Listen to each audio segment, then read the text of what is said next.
Vamos a grabar. Ya está grabando y vámonos a nuestro tema del día de hoy, que es los organismos internacionales. ¿Ok? Bueno, ya había yo empezado con el otro grupo, pero vamos con esta diapositiva.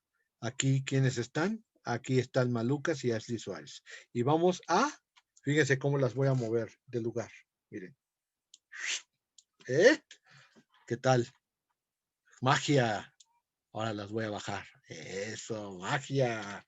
Ok, bueno, organismos internacionales. Vamos con esto. Primero, los antecedentes de los organismos internacionales tiene que no es un producto que se haya empezado a manejar desde el siglo XX. Esto ya tiene mucho tiempo. Por ejemplo, los primeros antecedentes de organizaciones internacionales son las ligas griegas. O sea, hubo varias ligas entre los países griegos que buscaban la protección de la zona griega. Tenemos, por ejemplo, la Liga Jónica, la Liga Beócica, la isla Peloponésica, la isla Panhelénica, son ligas de países que peleaban por Grecia. Grecia hay que recordar que no era un país unido, sino que era un grupo de ciudades-estado, y estas ciudades-estado se defendían de manera común, aunque había mucha manifestación de competitividad entre ellas, de conflicto. Por ejemplo, Atenas y Esparta pues eran completamente distintas. Entonces estas ligas griegas empezaron con medios de autodefensa. Sin embargo, en 1815 se da el Congreso de París. Es una reunión de países con problemas europeos, y en esta reunión de 1815 se dio a conocer un tratado muy importante en el cual se le dio su calidad a Suiza como país permanentemente neutral. ¿Sí? Entonces es el Congreso de París donde se llevaron a cabo estos problemas europeos y se manejó como una especie de alianza. Y por último tenemos la Sociedad de Naciones. Al término de la Primera Guerra Mundial, poco tiempo después de haberse firmado los tratados de Versalles, en 1919, a iniciativa de los Estados Unidos, Woodrow Wilson convocó a todos los estados a formar una Sociedad de Naciones, o lo que se conocía en su momento como la Liga de las Naciones. La idea es que fuera una organización similar a la ONU y que se evitara de esta forma la guerra.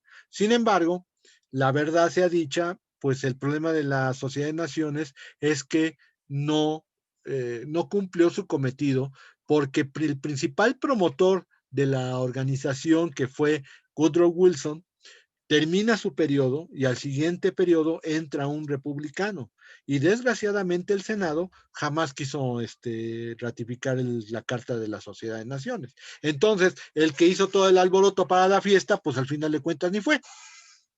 Y eso, a la larga, fue una puñalada trapera, que fue una puñalada de muerte necesaria para la Sociedad de Naciones. A pesar de las buenas intenciones que tenía la Sociedad de Naciones, pues tampoco evitó el rearmamiento de la Alemania, y tampoco evitó los regímenes fascistas tanto de Italia como de Alemania, y terminaron convirtiéndose necesariamente en la Segunda Guerra Mundial. Por lo tanto, la Sociedad de Naciones tuvo ese grave problema.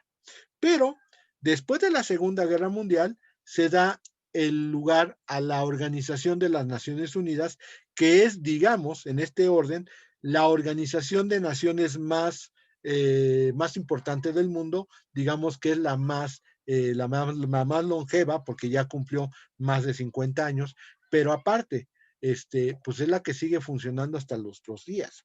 Aquí hay que volver en sus antecedentes. La Sociedad de Naciones, que ya lo dijimos, surge después de la Primera Guerra Mundial. Oficialmente, la Sociedad de Naciones termina hasta 1946, y todo su patrimonio, todos sus recursos se fueron a la ONU. Pero técnicamente fue el primer antecedente de la Sociedad de la Organización de las Naciones Unidas. La Carta del Atlántico. La Carta del Atlántico es muy importante, porque hay que entender algo: las Naciones Unidas no son el concepto de Naciones Unidas que tenemos nosotros. Las Naciones Unidas era Reino Unido, Estados Unidos y la Unión Soviética. Esos eran técnicamente los que eran las Naciones Unidas. A veces, cuando ya se liberó Francia, pues Charles de Gaulle y el gobierno francés llegaban a las Naciones Unidas. A veces se convocaba a China, que tenía una gran pelea con Japón en el sureste asiático. Pero técnicamente las Naciones Unidas eran Reino Unido, Estados Unidos y la Unión Soviética. En la Carta del Atlántico se dice la necesidad de establecer una organización. En 1942, ya cuando está digamos, el comando más grande de los europeos y de los americanos y de los rusos en contra de Alemania, ya cuando Alemania está empezando a huir de todos los territorios ocupados, técnicamente ahí se dio la Declaración de las Naciones Unidas. En 1943 ya estaba el grueso de la Carta de San Francisco. Después se dio la Declaración de Teherán y la de Dumbarton Oaks, que fueron reformas al sistema de las Naciones Unidas. Y por último, la Declaración de Yalta fue prácticamente cuando ya estaba completamente hecha la Carta de San Francisco y nada más faltaban algunos pequeños detalles, muchos detalles que llama la atención porque decía la Unión Soviética que quería que la organización tuviera 12 secretarios generales, que quería que fuera un triunvirato, digámoslo así, y Estados Unidos se empeñó en que fuera uno, porque decía, si tenemos dos, va a ser un desastre. Bueno, a final de cuentas, la declaración de Yalta fue ya con el sistema que hoy conocemos y a partir de abril de 1945 hasta octubre, la Carta de San Francisco quedó abierta a la firma. Esa es la génesis de todo el procedimiento de la Carta de las Naciones Unidas. El siguiente punto es los principios. La Carta de San Francisco, ya habíamos comentado, estuvo abierta de abril a octubre de 1945 a firma. Hay más de 50 países fundadores, entre ellos México. México es país fundador de las Naciones Unidas. El otro país que es fundador, aunque no tiene tanto tiempo como México, es Polonia. Polonia firmó la Carta de las Naciones Unidas por ahí por octubre, pero se le dio el carácter de miembro fundador. Y el día oficial de las Naciones Unidas es el 24 de octubre, aunque, como ustedes saben, empiezan las sesiones desde la segunda semana de septiembre hasta la tercera de octubre, en donde se celebra el Día de las Naciones Unidas y entonces se cierra el periodo de sesiones. Muchos dicen, ay, esto debe ser obra de la casualidad. No, la razón por la cual se escogió esa fecha fue porque en la segunda semana de septiembre sale el barco Queen Mary de Londres y llega a Nueva York aproximadamente por la segunda o la tercera semana de septiembre. Entonces los diplomáticos tomaban el Queen Mary, se venían en barco, bajaban en Nueva York, iban a la reunión de las Naciones Unidas, se estaban 3 semanas aproximadamente, y en la tercera semana de octubre partía el Queen Mary hacia Europa. Esa es la razón, quizá pintoresca, pero esa es la razón por la cual el Queen Mary era la forma en que llegaban los diplomáticos a las Naciones Unidas. Hoy, obviamente, ya eso no tiene importancia porque la mayoría de los diplomáticos pues vienen en avión. Pero bueno, los principios de las Naciones Unidas es, uno, la igualdad soberana de todos sus miembros. Uno de los principios más discutidos al respecto, porque tú no puedes considerar que China sea igual que, por ejemplo, Macedonia o Honduras sea igual a los Estados Unidos o que Panamá sea igual a Canadá. Pues no, no puede ser.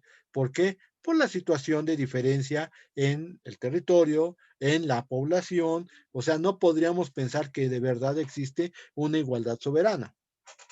Sin embargo, ya era un principio en la Sociedad de Naciones y por lo tanto ese principio se siguió manejando como la base de todo el principio de las Naciones Unidas. El segundo punto es la obligación de cumplir los compromisos de la Carta bajo el principio pacta sunt servanda. Tienes que cumplirlos porque pues, tú te comprometiste a cumplirlos. El tercer punto es la solución pacífica de las controversias internacionales. Sí es cierto, la organización ha ayudado mucho a que no se despierten guerras en todos lados. Sin embargo, Decir que las Naciones Unidas han parado la guerra en el mundo, pues es decir una mentira. La verdad sea dicha, siguen generando conflictos armados en el mundo y desgraciadamente sí se acude más a la solución pacífica de las controversias, pero hay casos en los cuales los países siguen tomando las armas unos contra otros. Siguiente punto, la prohibición de amenaza o uso de la fuerza. O sea, no nada más es de que te agredas a otro estado, sino que le digas, vas a ver, porque eso ya quiere decir una amenaza al uso de la fuerza. También la obligación de prestar ayuda a la organización. Sí, cuando requiere la organización y necesita personas, ahí van las personas. Cuando necesita dinero, ahí van los dineros. Pero esto es una de las cuestiones que más se discuten. ¿Por qué? ¿Dónde están las Naciones Unidas? En Estados Unidos. ¿Quién le saca más provecho a las Naciones Unidas? Estados Unidos. ¿Quién es el que usa más la política de las Naciones Unidas para cumplir con sus cometidos? Estados Unidos. ¿Quién le debe más por cuotas a las Naciones Unidas? Estados Unidos. Estados Unidos, por una situación que parecería hasta absurda, es uno de los países que más le adeudan a las Naciones Unidas sus cuotas. Y México, ¿cómo está, maestro? Pues México llegó un momento que también debía mucho, pero ¿qué creen? En los periodos principalmente de Fox, de Calderón y de Peña Nieto, no nos hemos atrasado con las cuotas y somos uno de los pocos países que sí van al corriente. Ahorita, no me pregunten, no sé si López Obrador siga esa línea y con eso de que ha de decir que las Naciones Unidas es algo superfluo y corrupto, entonces a lo mejor por ahí ya está deteniendo el dinero. No lo sé. Pero bueno, ahorita buscaré información al respecto porque a mí también me surge la duda. La procuración de que los Estados no miembros respeten los principios de la Carta. Eso es una excepción al principio res integralis acta no ser en procepotes, porque ya lo dijimos, los tratados solo obligan a las partes que lo celebran. Y aquí estás obligando a todos los estados que no son parte a tener que cumplir con esas obligaciones. Y por último, la prohibición de intervenir en asuntos internos de los miembros a menos que eso implique una violación que quebrante o amenace la paz. Aquí hay que distinguir una situación. Como ya está establecido por los 193 países que forman la ONU, normalmente la ONU tiene un sistema de medidas coercitivas. Y aquí me dirán, ¿es una sanción? No, es una medida coercitiva. ¿Y por qué se aplica? Ah, porque tú como miembro de las Naciones Unidas estás dispuesto a respetar la Carta y la Carta contiene esas medidas coercitivas. No es porque sean unas medidas pegadas a derecho, una situación. Dos, no es porque no se respete la solución pacífica de las controversias. A final de cuentas, la idea es que sí se tienen que respetar. Pero cualquier acto que amenace la paz o que quebrante o que amenace la paz tiene que ser resuelta por las propias Naciones Unidas. El caso específico, la única vez que esas medidas coercitivas se han llevado a cabo fue en 1991 con el caso de la invasión de Irak sobre Kuwait y que ocasionó la famosa Operación Tormenta del Desierto, encabezada por los norteamericanos, pero, bueno, los estadounidenses. Pero aquí la situación es que a partir de 1991, que se aprovechó mucho la coyuntura mundial para poder permitir el uso de esta ventaja, pues la verdad es que no se ha vuelto a utilizar esas medidas y por lo tanto también están en stand-by, no han sido funcionales. Miren, me faltan 9 minutos para terminar, 19 minutos para terminar. Nada más lo quiero comentar, si se acaba, o sea, si me corta de pronto, pues ya hasta ahí quedamos. Entonces, voy a tratar de apurarme para terminar y que todavía nos dé tiempo de despedirnos, pero si ustedes ven que de pronto se corta, ya no esperen que me vuelva a conectar, ya hasta ahí quedó. ¿Ok? Bueno, entonces, vamos con los miembros. Ya dijimos, hay 193 miembros de las Naciones Unidas. En el mundo debe haber 207 países, de tal manera que, pues sí, es casi un 95 o 98% quizá los miembros de las Naciones Unidas. Sin embargo, los 193 miembros y prácticamente los otros no miembros de las Naciones Unidas, como ya lo dijimos, tienen la obligación de respetar los principios de la Carta. Entonces, pues están forzosamente adheridos al cumplimiento de la Carta de San Francisco. Hay dos tipos de miembros.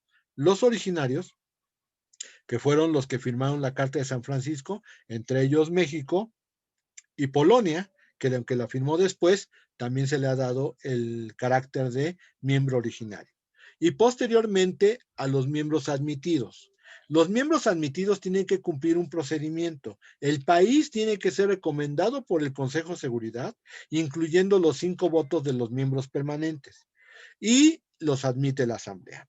Esta es en realidad la única función importante que tiene la Asamblea, porque de todo lo demás, a pesar de que es el organismo con más representación del mundo en las Naciones Unidas, no es el que va a resolver las cosas. Normalmente el que va a resolver las cosas es el Consejo de Seguridad. Por lo tanto, en este sentido, para que puedan ser admitido un país a las Naciones Unidas, se tiene que obtener la aprobación del Consejo de Seguridad, incluyendo los 5 miembros permanentes, que en este caso son Estados Unidos, Francia, Reino Unido, Rusia y China. Ojo, ¿qué pasaba en la Guerra Fría? En la Guerra Fría, ustedes saben que el mundo estaba polarizado por 2 ideologías, la socialista, encabezada por la URSS, y la capitalista, encabezada por los Estados Unidos, y en cierta forma por Reino Unido, por Francia. China era más socialista que capitalista. Entonces, pero las potencias eran Estados Unidos y la URSS. ¿Qué pasaba cuando un país de tendencia capitalista quería entrar? Pues simplemente la URSS lo bloqueaba. Y entonces, ¿qué pasaba cuando un país de tendencia socialista quería entrar? Entraba a Estados Unidos y lo bloqueaba. ¿Cómo solucionaron eso? Pues miren, diplomáticamente, cuando Estados Unidos iba a meter a 3 países, la URSS aprovechaba para meter a 3 países socialistas. Y como los dos iban a bloquear, pero tú estabas interesado en que entraran esos países, pues entonces, por un medio de política diplomática, pues decían, pues no, no bloqueo y no bloqueo. Entonces entraban 3 socialistas y entraban 3 capitalistas. Y así se estuvo manejando el ingreso durante un buen rato en las Naciones Unidas. Sin embargo, hoy ya eso ya está superado, principalmente porque las tendencias parecen ser que no son tan radicales, aunque no puedo negar que si hay un país afín a Rusia, pues a lo mejor Estados Unidos pueda brindar el brinco, o lo mismo viceversa. Sin embargo, pues bueno, ¿qué dice la Carta de las Naciones Unidas al respecto de los requisitos para poder ser admitido? Pues primero, que sea un Estado amante de la paz, o sea, que no esté buscando bulla. 2, que acepte las obligaciones establecidas en la Carta de San Francisco, que a juicio de la organización esté capacitado para cumplir con las obligaciones citadas, y por último, que el Estado esté dispuesto a ello. Esas 4 condiciones son fundamentales para poder entrar en las Naciones Unidas. Cuando un Estado no cumple con las obligaciones que tiene que estar haciendo dentro de la organización, puede ser separado. Esto no es algo muy común. Normalmente uno pensaría, bueno, por las cuotas debería ser separado Estados Unidos. Díganme cuándo han suspendido a Estados Unidos de sus derechos. Es obvio que nunca. Pero existiría la posibilidad de una separación por no cubrir las cuotas.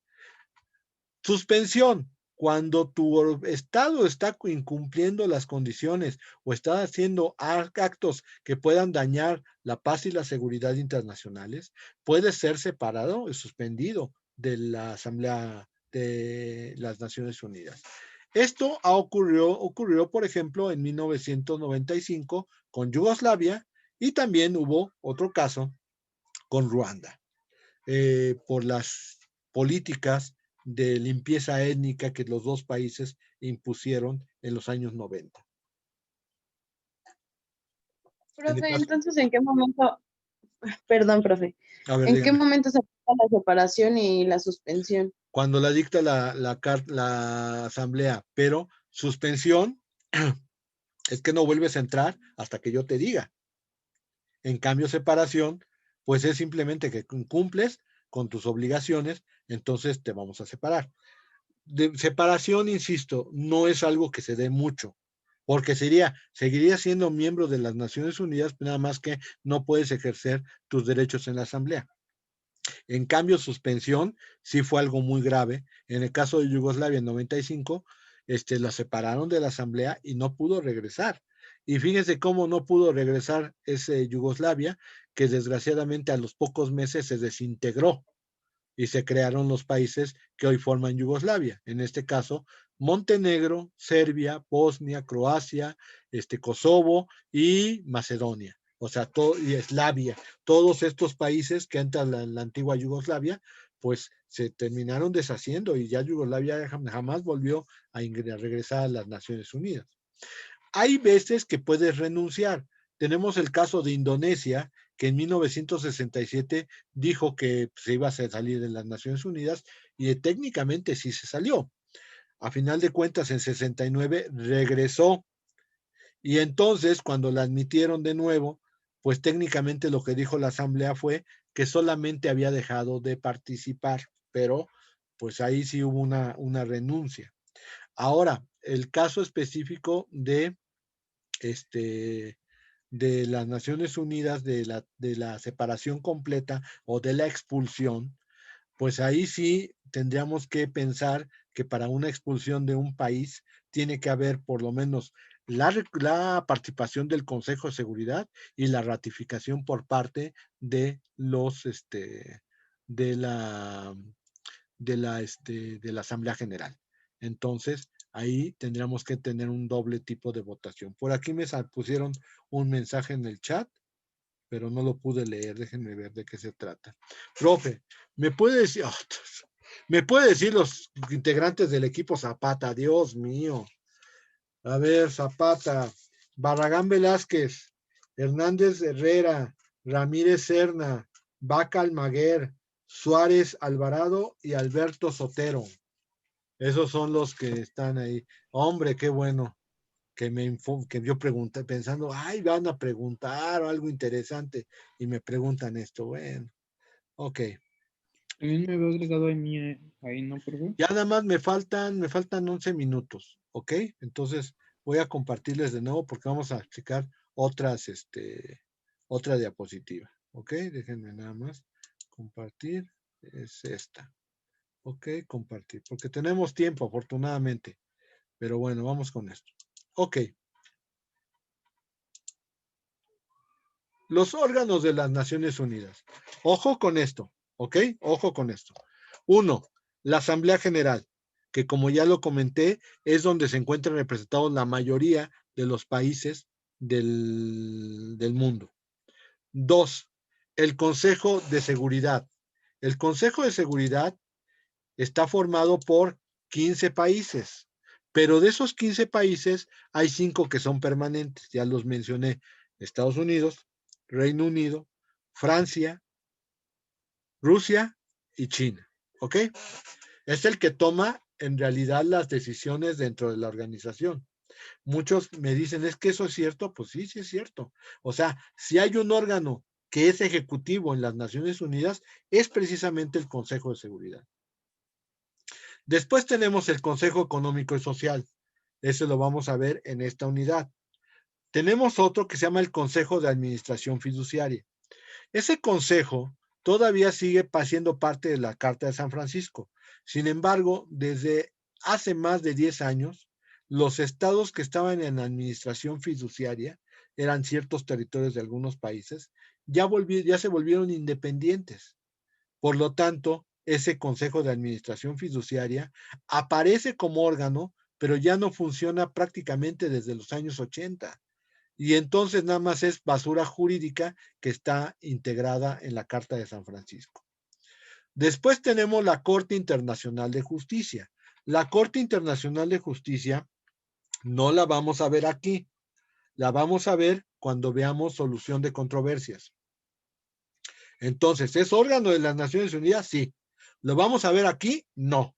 Hasta la unidad 7 u 8, que son la solución de controversias. Y por último, la Secretaría General. Entonces, en términos generales, la Asamblea General, el Consejo de Seguridad, el Consejo Económico Social y la Secretaría General van a ser los que vamos a ver ahorita.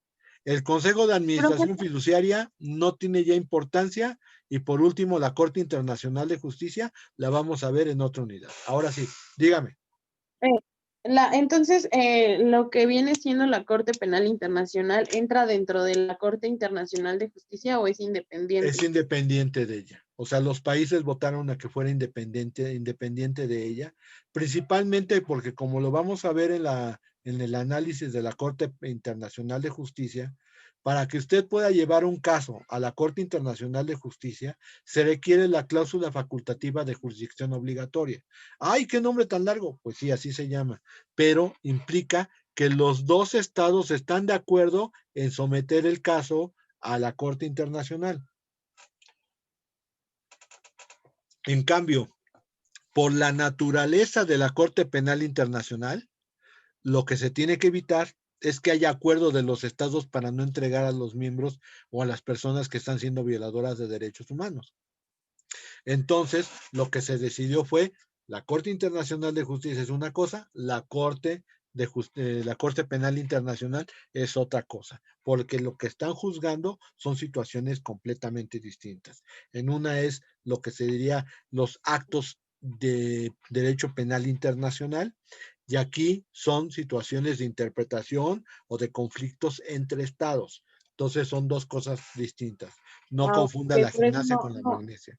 por eso no pertenece a un órgano en sí como estos, la Corte Exactamente. Penal. Ah, ok, No. muchísimas gracias. Ok, muy bien. Bueno, entonces esos son los órganos. Ya dijimos cuáles íbamos a ver, porque si me empiezan a decir, oiga, es que no vimos el Consejo de Administración Fiduciaria, ya dijimos, o sea, ya tiene mucho tiempo que no funciona, no sirve para nada, se hacen, ya ni siquiera informes anuales se hacen. Entonces, la verdad, sí está muy compleja.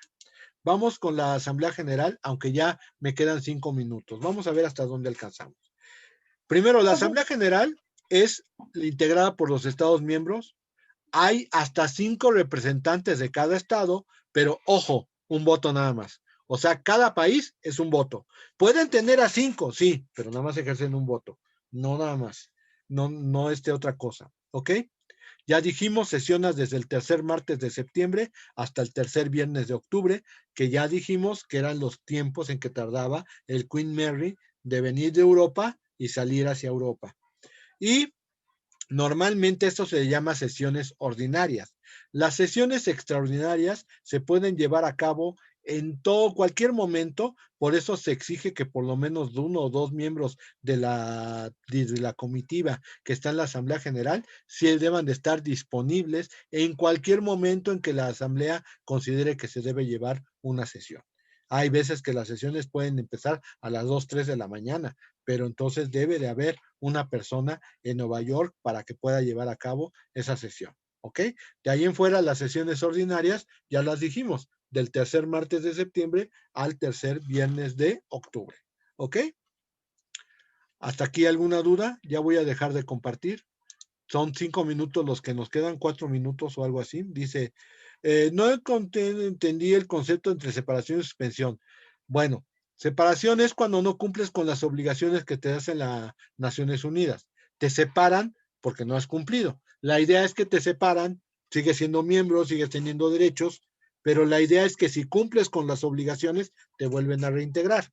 Insisto, separación no ha habido en las Naciones Unidas, ni aún por cuotas, ni aún por cuotas, que se supone que es uno de los más importantes. Y en ese sentido, pues el primero que deberían de suspender, pues sería los Estados Unidos. Pero a ver quién se mete con Sansón a las patadas. Obviamente, pues eso hace que no sea una situación normal. Ahora, suspensión es que tu Estado esté cometiendo actos que puedan ser una amenaza o una alteración de la paz.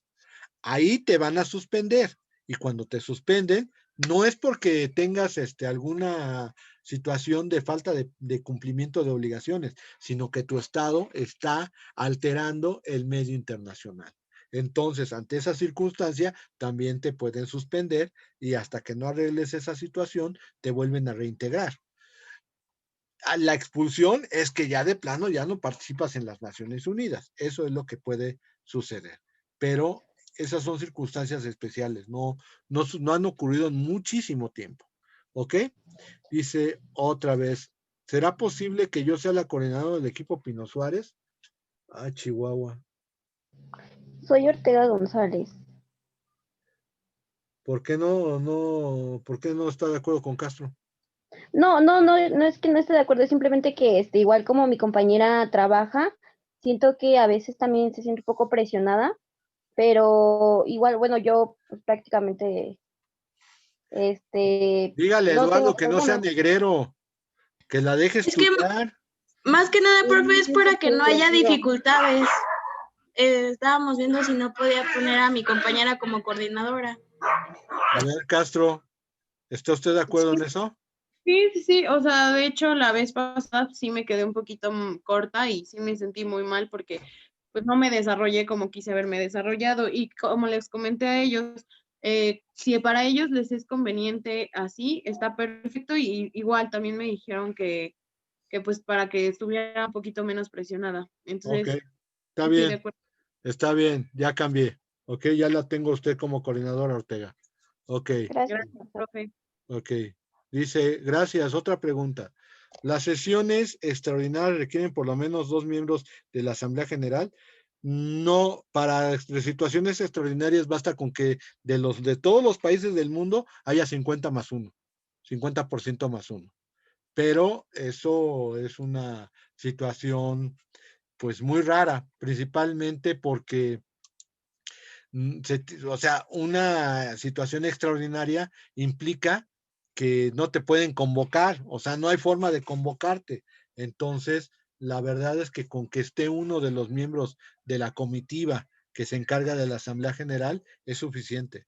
No es necesario que haya 2 miembros del mismo país. Basta con que esté uno, pero son situaciones emergentes, no es algo que se tenga planeado.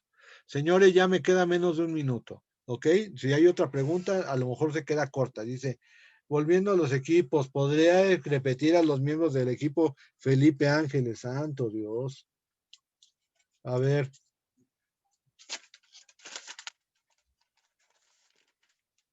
Felipe Ángeles, Vélez León, Cruz Ramírez. Oigan, Cruz no ha venido en mucho tiempo, entonces yo no sé si de veras está colaborando con ustedes. Necesito que me informen. Morales Chablé, que sí viene, Maldonado Herrera, que sí viene, Salgado Barrena, que sí está aquí, y Navarro, que sí viene. Entonces, el único que yo tengo duda es con Cruz Ramírez. Si no la pueden localizar, entonces avísenme para quitarla del equipo. ¿Ok?